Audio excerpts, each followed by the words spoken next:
অন্তর্গত পুলিশ চলবে। It's a discipline organisation.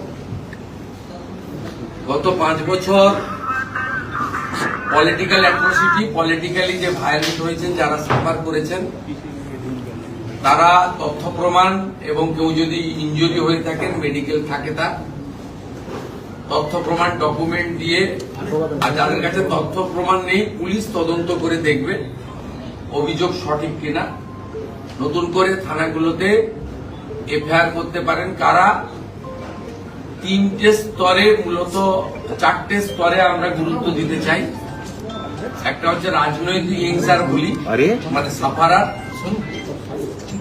দ্বিতীয় হচ্ছে পুলিশের দ্বারা অন্যায়ভাবে অত্যাচারিত, 5 দিন ধরে ডিটেন করে এনে শুধু পিটিয়েছে, কোর্টে পাঠিয়েছে বা পাঠায়নি, এরকম অনেক পুলিশ ইনভলভ হয়ে গেছিল। সেখানেও যদি কারোর অভিযোগ থাকে, আপনারা অভিযোগ করবেন, পুলিশ অভিযোগ নেবে।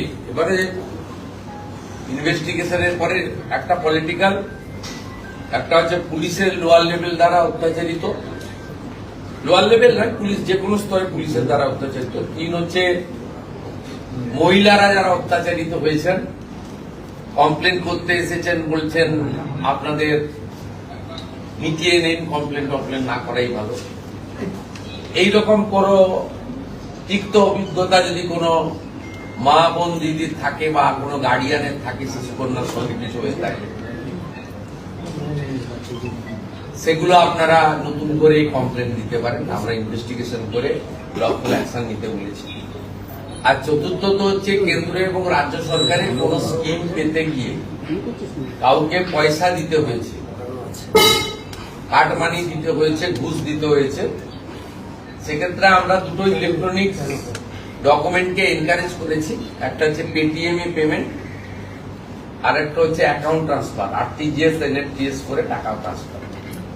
কে বলেছি আমরা এই ডকুমেন্ট পেলে অ্যারেস্ট করে দেব, মানে এর আর কিছু ডকুমেন্ট লাগবে না। বিএনএসএ ইলেকট্রনিক্স ডকুমেন্টকে, ডিভাইস ডকুমেন্টকে অ্যাকসেপ্ট করা হয়েছে, এটা একদম।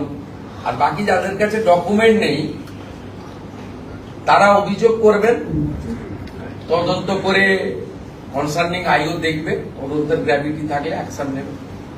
আর যদি ফলস অ্যালিগেশন হয়, সেটাকে ক্লোজ করে দেবে, তার আইনে বলা আছে কি করতে হবে। এবং এটা বলা মানে হাজারে হাজারে মিথ্যা অভিযোগ যদি করেন, মিথ্যা অভিযোগ প্রমাণ হয়ে গেলে কিন্তু আপনার বিরুদ্ধেও কি করতে পারে সেটাও বিএনএসএ বলা আছে, এটা থেকেও বিরত থাকবেন।